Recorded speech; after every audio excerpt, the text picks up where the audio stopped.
Hall of Fame rockers Kiss have drawn inspiration for their famous stage extravaganza from many places, including horror films, comic book characters, and other theatrical rock groups like The Who and Alice Cooper. And in the band's early days, they were even known to lift a gag from the Harlem Globetrotters if it would serve their purpose of becoming the most entertaining band to ever hit the stage. Musically speaking, their influences were just as wide-ranging. Aside from the usual suspects, like British rockers Humble Pie or Led Zeppelin, the band were also known to look for inspiration closer to home, even a bit south to the Jersey Shore. And that's what I want to talk about today. So stick around. Cat Stanley Space Demons coming at ya!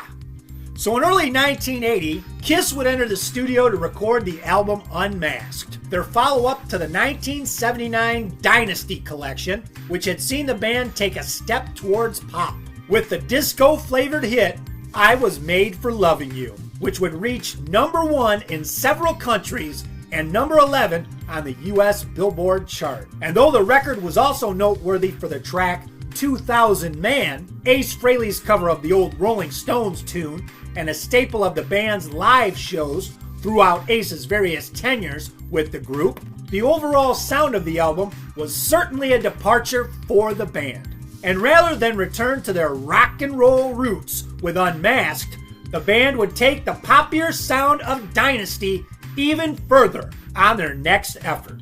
As to the reason why the album was headed in that direction, well, those were the kinds of songs that Paul was writing. Producer Vinnie Poncia would say, "It wasn't my idea to come in and change anything. They were taking advantage of my pop sensibilities in those areas, and I was taking advantage of certain songwriting talents that Paul and Gene had in those areas. Paul and Gene have never done anything they didn't want to do.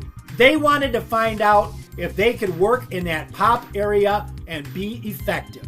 Now, the inspiration for the most commercially successful track from 1980's Unmasked would go all the way back to late 1973 with the release of the album The Wild, the Innocent, and the East Street Shuffle from New Jersey's own Bruce Springsteen.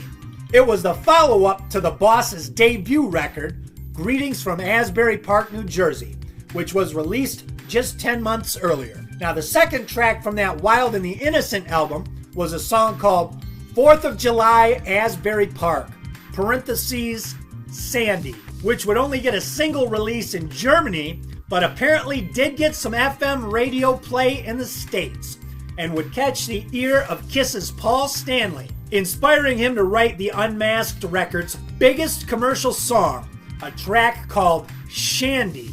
Shandi was a big hit. Paul Stanley would say in 2003, "I heard Bruce Springsteen's song Sandy on the radio, and I liked something about the song. So that's where that song came from. It's not a steal at all. It couldn't have been Sandy because Bruce had a song with that title. Vinnie came up with the name Shandi. There was a singer at that time named Shandi Cinnamon. It's a great song with a well thought out lyric. I'm real fond of the song. I'm not crazy about the recording of it, but as a song, if I sit down and play it, it's real good. That was recorded at a time where we were experimenting and also lost our way somewhat. The funniest thing about Shandi was being in the studio recording a Kiss song for a Kiss album and looking around me and seeing Tom Harper on bass, Anton Fig on the drums, and Holly Knight on the keyboards.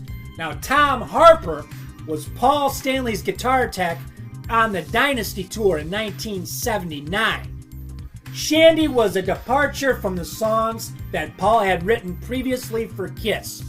Harper would say in 2003, Vinnie was a very musical producer and a great singer-songwriter himself.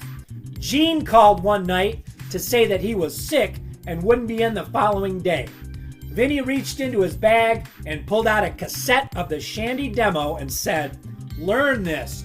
You're playing tomorrow." The basic track was just the three of us, Paul, Anton Fig, and myself. Paul later played the lead guitar part as well.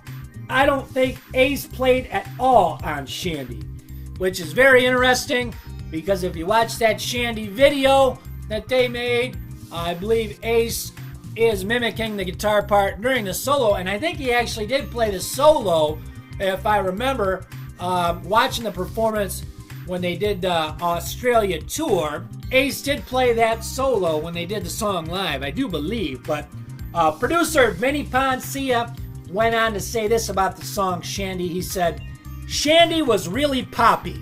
That even made me nervous. Casablanca Records head Neil Bogart loved all that pop stuff that we were doing with Kiss because he was always a singles-oriented guy. Neil swore that was a #1 record. He thought Shandi would be a great follow-up to I Was Made for Loving You, and that song would firmly establish Kiss as hitmakers. But it was probably too far to the left and didn't sound enough like Kiss. If Paul had an idea to write a song like Shandi, we would sit down and write it, and it would be a good song because Paul's a very talented songwriter, and so am I." And then he laughed. Shandi did not go on to become that big hit stateside that Neil Bogart had envisioned, but it did reach number 47 on the Billboard Hot 100, and it would go on to top the charts in Argentina and reach the top 10 in 3 other countries, including Australia, which did lead to that band's very successful inaugural tour of that country. So that's the story. I mean, I gotta be honest with you, a lot of you Kiss fans might not agree with me on this one, but I fucking love Shandi. I think it's a great fucking song. I love the lyric. I love Paul singing on that. I just think it's a great tune. Probably my favorite from that Unmasked record. I listened to it over and over again. But that's the video. The story of Paul Stanley's inspiration for the song Shandi from that Unmasked record was taken from Bruce Springsteen's song Asbury Park, 4th of July, Sandy, from The Wild and the Innocent and East Street Shuffle, one of my favorite Bruce Springsteen albums. Hope you all dug it. Please leave your comments with regards to the topics discussed hitherto, and we'll see you next time. Here.